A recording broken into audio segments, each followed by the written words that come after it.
Neil Crompton takes a look at Peter Brock, the man, the driver, the businessman.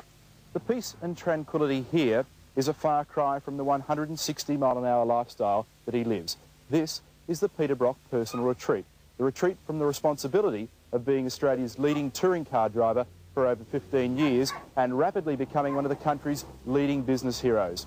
But this year, for the James Hardie 1000, it's pressure that Brock has to deal with. Never before in the history of the race has Brock had to defend his 8 crowns with such vigour. Nobody has ever mounted such an expensive logistical challenge to the Brock supremacy.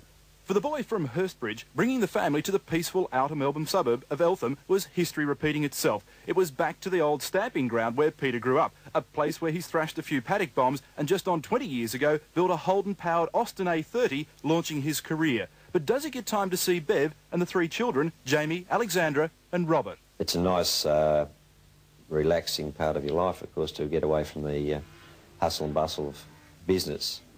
And being with the family certainly keeps my perspective of things a little bit better than what would be normally. It's a fast lifestyle. How on earth do you relax? Yeah, I'm just one of those people that seem to be able to do 3 or 4 things at once, and it doesn't seem to worry me too much. Relaxing is, I suppose it's probably more difficult with the sort of lifestyle I have than it would be for normal people, but what I consider relaxation to other people is probably not relaxing. To me, rushing off for a holiday or a few days swimming and fishing or whatever is relaxing, but if people saw me doing it, they'd say, well, hang on, you're still fishing at 100 mile an hour.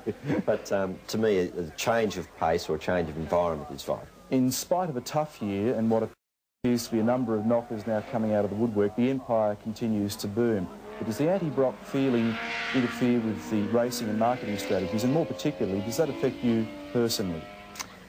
Well, sometimes it does get you down a little bit. I think that probably it's not healthy to dwell on that aspect of things, and I've never been a person to... I mean, I might voice or I might feel it occasionally, but I've tried to overcome that. And all I can say to that is that I believe that eventually that we'll have a product and a motor racing car that's just going to sort of sit them back on the heels a bit. So I suppose if you say what my reaction is, it's a great challenge.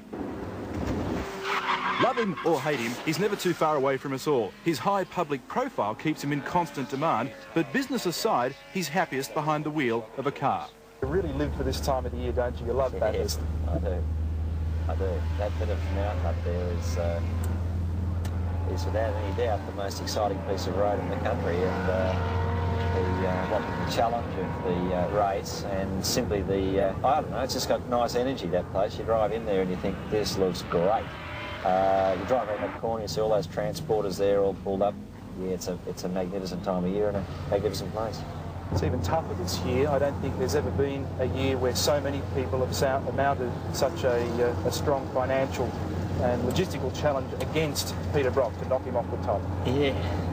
Well, I think no doubt that Jaguar effort from Tom Morganshaw's team, a team which I've observed, seen his workshops, he's good. And we've made an extra effort to try and counteract that, to try and combat it, so that in fact we're at least as competitive, and I think as well set up logistically. And yeah, there's a lot of effort this year from BMW, for instance, to see us knocked from our perch, and that's a challenge we're responding to, and I think we can do the job. Do the job, Peter Brock, and a great